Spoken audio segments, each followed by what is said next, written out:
చంచలమ్మ తన కొడుకు కోసం ఆలోచించుకుంటూ చాలా బాధపడుతూ అక్కడ కూర్చుంటూ ఉంటుంది. ఇంతలో కేశవ అక్కడికి వచ్చి, ఏం చంచలమ్మ, ఏమైందని ఇలా ఉన్నావు అని చెప్పేసి అయితే అడుగుతూ ఉంటాడు.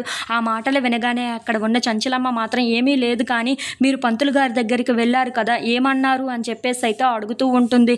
ఇంతలో అక్కడ ఉన్న కేశవ మాత్రం ఈ రోజు రావటం కుదరదంట, అందుకే రేపు వస్తారంట అని చెప్పేసి అయితే అంటూ ఉంటాడు. ఆ మాటలు వినగానే అక్కడ ఉన్న చంచలమ్మ అయితే ఎందుకని ఈ రోజు రావడం కుదరదు అని చెప్పేసి అయితే అడుగుతూ ఉంటుంది. ఇంతలో అక్కడ ఉన్న కేశవ ఈరోజు అమావాస్య కదా, ఎలాంటి ముహూర్తాలు తీయడానికి కుదరదు కదా, అందుకే ఈరోజు రానన్నారు, రేపు వస్తానన్నారు, పర్వాలేదులే చంచలమ్మ అని చెప్పేసి అయితే అంటూ ఉంటాడు. ఆ మాటలు వినగానే అక్కడ ఉన్న చంచలమ్మ అయితే ఒక్కసారిగా షాక్ అయిపోతూ ఉంటుంది.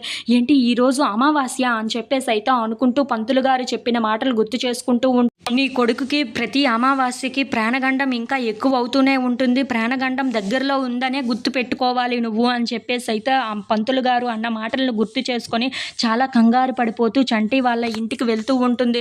ఇంతలో అక్కడ ఉన్న చంటి సింధూర వాళ్ళు కనిపించకపోవడంతో చాలా కంగారు పడిపోతూ చక్రం చక్రం అని చెప్పేసి అయితే చక్రాన్ని పిలుస్తూ ఉంటుంది. ఆ మాటలు వినగానే అక్కడ ఉన్న చక్రం అయితే చంచలమ్మ గారి దగ్గరికి వచ్చి ఏమైందమ్మా అని చెప్పేసి అయితే అడుగుతూ ఉంటాడు.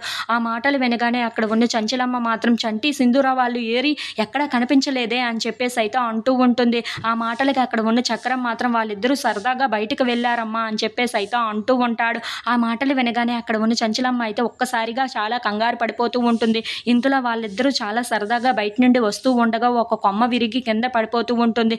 ఇంతలో అక్కడ ఉన్న చంటి అయితే పడిపోయి ఒక కొమ్మ మీద పడిపోతూ ఉంటాడు. అది చూడగానే అక్కడ సింధూర అయితే ఒక్కసారిగా షాక్ అయిపోయి చంటి అని చెప్పేసి అయితే చాలా గట్టిగా అరుస్తూ ఉంటుంది. If you like this video please subscribe.